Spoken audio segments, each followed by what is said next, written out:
supported one of the LNG projects in Mozambique, and we put up our hand and we've provided 800 million USD cover to ensure that SADC can access the gas that is coming out of that project. Thank you. Thank you very, very much indeed, Mr. Masetu. Let's get a final word on these opening thoughts from you, Mr. Nokaneng. Thank you, Program Director, and good morning to everybody. The ADB has said that Africa's infrastructure deficit is sitting at around about 70 to 100 billion US dollars. And a huge chunk of that is it's energy infrastructure. South Africa's challenges over the last couple of years have given rise to opportunities for it as the leading economic hub on the continent to play a significant role in terms of alleviating or at least overcoming some of the challenges that the continent basically faces. We've got a strong regulatory framework. At the very same time, obviously, our financial systems are robust and financial institutions are also quite strong. My point is that the role that South Africa has to play in the continent is one that we cannot, as a country, we cannot shy away from, given the role that we play in the continent, but at the very same time also through the multilateral institutions that we play, that we're involved in. So as such, we've said before that South Africa is open for business, and this again, us reaffirming that commitment. However, one of the panelists earlier in the week highlighted that perceptions are very key in dealing with issues of trying to attract investment into some of these projects. And that's very true. When you look at in some of the countries where we talk about stability, macroeconomic environment, that is very critical. Political stability. These are some of the things that we advocate. And some of these multilateral institutions say we need to get our regulatory environment right.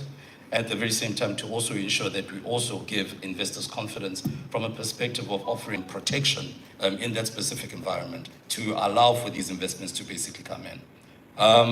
We've been fortunate as South Africa to also be able to attract, I think, around about 75% of FDI in clean tech.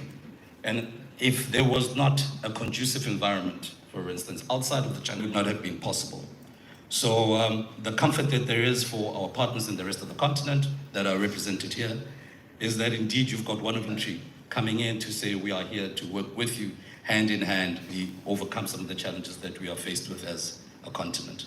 Thank you. Looking forward to the discussion. Thank you very, very much indeed, gentlemen, for your opening thoughts. I want to come back to you, Mr. Machi, and we had a little chat before we started.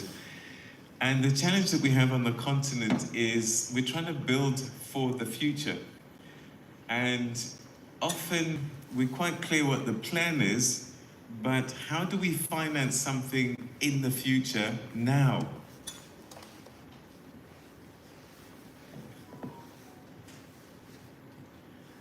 Thank you very much. So infrastructure is about the future. So when dealing with infrastructure, it's always long-term planning. And how do you finance it? It's all about working using one of the procurement mechanism, which includes financing the public-private partnerships, more especially in cases where the government budgeting is a challenge. And there are feasibility, there are studies that must be done to look at what do you want to see in the next 10, 20 years. You might not have money now, but once you put the infrastructure there, it's an enabler for the economy to start developing along that infrastructure. There are typical examples in South Africa where areas did not have good roads, but after designing, building the road as a collective. Public-private partnership means the state as an enabler involve the the private sector partners to invest in this, of course, with some guarantees depending on the utilization of the infrastructure. And then once you put it there will be a lot of other investment following along the road. Because a road is what is called the vein of the economy. Right. So to answer it in brief, you need to involve other parties in the market, the public and private partners, and not leaving out our social partners, the users, and following all other processes that might avoid disrupting the good thing that we intend to do as government and business. Thank you. Thank you very much indeed. All right, so Mr. Mosetu, you spoke quite a bit about the things that we have to present, disclose, and show creditworthiness over time. I get a sense that there's a lot of own goals that are being scored. And is that part of the challenge that we have? How do we fix that? Is it not knowing, or is your sense that we are lax? Why is there such, I'll use the word delinquency, perhaps, in getting the things that is required done? Yeah, I think we were scoring on goals because if you look at infrastructure projects, they are huge and they are technical. So what needs to happen is our governments needs to have technical people around them, what is known as owner's engineer or transaction advisor. Also have people who are from a commercial perspective, who would assist you in terms of running, assessing, and being able to make quick decisions because they've got the technical know-how. But you find that many institutions are not well equipped, such that a project can be executed. Now, when a PPA needs to be implemented, those advisors are no longer there, and you look, skills are not being built as and when we hire advisors, because when advisors come in, the intention must be, we need to build our own people so that the cost of making a project bankable becomes less, while the skills have been developed, because you cannot keep on hiring advisors. But as a starting base, it's just to make sure that there's proper advisory, and within utilities, hire the right technocrats, right? Then at the government level, it's good to have politics, but within the utilities, make sure that they are well equipped with technocrats to ensure that they understand lender requirements, so that when they put these transactions across, they're quickly ticking the boxes and they can be financed, because these people understand exactly how the lenders think and what lenders are looking for. Same as I've said, utilities, improve efficiencies, understand that if you're an off-taker, the first thing that the bank will look for is, are you creditworthy? And if you're not creditworthy, hence now the bar is raised to the Ministry of Finance. But in an actual fact, that should not be the case where the government is hamstrung because the utility is not running well. And make sure you've got websites, disclose financials. Those kind of things makes projects to move quickly, especially in the energy space or in any project within the country. Thanks. All right, a follow-up question before I go to my next guest. One doesn't want to lower the bar for requirements, but we are so far behind. Is there room for relaxation of some of the requirements for us and looking for other ways to bridge the gap, as it were. Yeah, like I've indicated initially. So you find that there are good projects. Yeah. However, those projects are hamstrung by legal and regulatory framework, right? Where you could bypass the utility, and you have PPAs with mining companies, the ultimate off-taker. Yeah. Or you could have a merchant power. So, but that needs changes within the legal framework to allow for that, which would help in terms of establishing IPPs that could exactly have direct PPAs with the ultimate off-taker. You could have a merchant power that could be selling directly to the market. But that willingness to move with speed to ensure that those regulations are amended, as you can see in South Africa, people now can actually deal with the ultimate buyer, because we're in this situation. We don't have capacity now to come on stream. So can corporates do embedded generation if they can, and then they can sell back to the grid, right? And if you can have a PPA directly, that helps, while the utilities are bringing themselves up in terms of just making sure that they get their house in order so that they become credit worthy. Because in many countries you find that you cannot sell electricity to a corporate. It has to go via ESCOM, things like those. So once those changes are implemented from a legal framework, then you'll see a lot of IPPs coming on stream. All right. Mr. Nokaneng, Nigeria, South Africa in particular, two leading economies on the continent. So we look to these countries for leadership. Are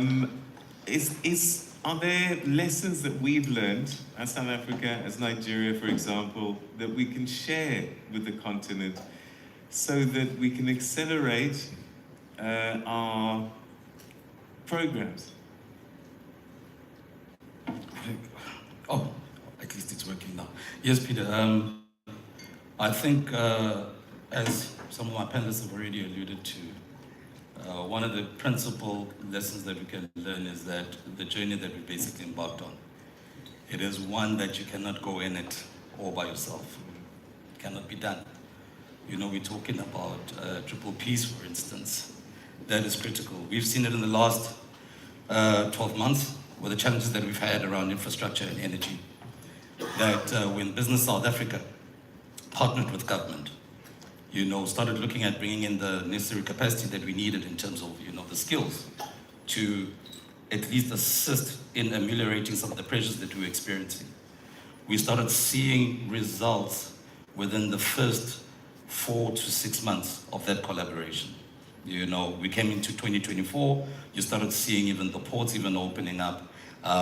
Again, till today, when we were talking about the load shedding issue, we are seeing the pressures now coming off with one of the units having come up from Medupi. So that is one of the key things that we can learn.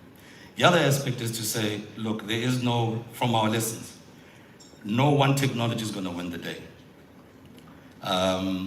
We ran off saying that, look, we've entered into this green space, we've got the jet going, and we started decommissioning some of the coal plants, and that hit us, And hence now, in terms of our policy is that we've got a long-term view in terms of having an energy mix, that will look at least decreasing our carbon footprint, I think, by around about 350 to around about 400 metric tons over the long term. So those are some of the lessons that I'll say they are there to be learned. The other aspect on the financing side, it is to say such reforms that we are undertaking cannot be funded purely looking at debt. And this is where the DBSA, for instance, has been quite instrumental in terms of coming up with, various financing mechanisms for some of these projects, and, they can speak to that. One, why not debt? Simply because of, you know, some of the, because of where some of our countries are in terms of development. That becomes a challenge. The other aspect is that obviously through our engagements through the likes of BRICS and being a partner in the new development bank, we've also learned that, look, dollar-based funding is also a challenge. You're right, especially in terms of debt servicing costs. So in terms of that, hence there's a need to also, you know, really push for, you know, local currency funding, and at the very same time looking at different funding instruments as opposed to just focusing on debt. So I'll leave it at that for now. Okay, I'm mindful of time, and I think you might have provoked some thoughts from the floor. And I don't know if you've got any questions for our panelists. If you do, just please raise your hand, and we'll get a microphone to you. Anybody got a question? Anyone got a question? Somebody might want to know when the tea break is. I don't know. Any questions? Hands up? Okay. All right. We're starting to wrap up our conversation. I'm going to be mindful of time here because I can get carried away sometimes.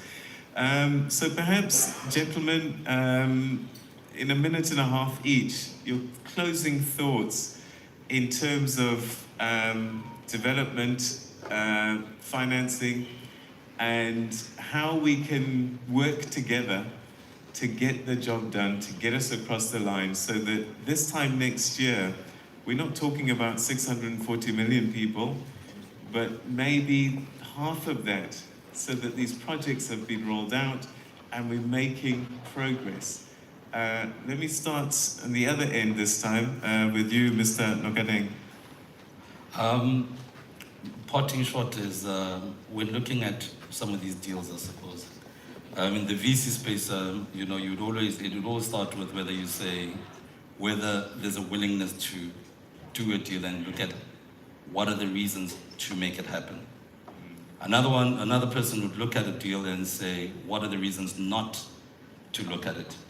And I think the general spirit in which, you know, our funding institutions are looking at basically funding or even partnering on these energy projects is to say we are willing to look at these projects and try to find reasons as to how we make them work, whether it be through project prep, assisting in terms of project prep and packaging them correctly, and what have you.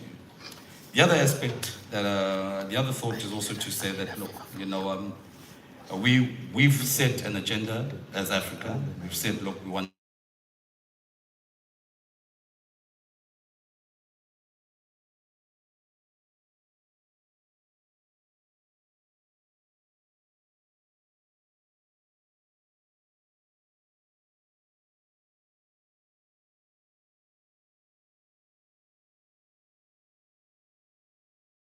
that how they should approach, you know, our DFIs, and even with our DFIs to say accelerate or put together programs that can support these entrepreneurs so that at least we can ensure that, you know, we get these projects off the ground. Thank you very much. Thank you very, very much indeed. A big hand, ladies and gentlemen, for Lieutenant Nokaneng. Mr. Masetu, your final thoughts? Yeah. I think one of the key things is political stability within the continent. That is very important. And the second one is let's make sure that we are well equipped to ensure that we have bankable projects that can be financed with speed. Thank you. Thank you very, very much indeed, ladies and gentlemen. Lebohang Masetu. And final thoughts from you, Mr. Petrus Machi. Thank you very much. I think so. Is it working? Yeah? All right. No, thanks very much, Program Director. All we can say is that we're working as a collective, more especially in infrastructure planning with governments as enablers. And the DFIs coming together, looking at transactions and structuring them in a way that they can be bankable. Of course, the biggest challenge is the project development to make those projects bankable. And it's a lot of work that must be done. But for that to be achieved, we need to work as a collective, explore various ways of financing instruments and transaction structuring to make them work in the interest of the continent. Thank you very much, Chair. Thank you very, very much indeed. Ladies and gentlemen, a big hand for our panelists. Petros Machi, Levahang Setu, and Nufenja Nokaneng. Gentlemen, thank you very, very much indeed for your thoughts and your time. Thank you. Sorry? Nice one, that's lovely. All right, they're going to have a picture taken. Whilst they're having their picture taken, just a note for you on the floor. We're going to take a tea break now, and I'm going to invite you to do 15 minutes. So if after 15 minutes somebody is still talking to you, tell them to keep quiet. Grab their hand and bring them back into the room, okay? So it's 10:30 now. Let's come back and start at 1:45. And also, if we could move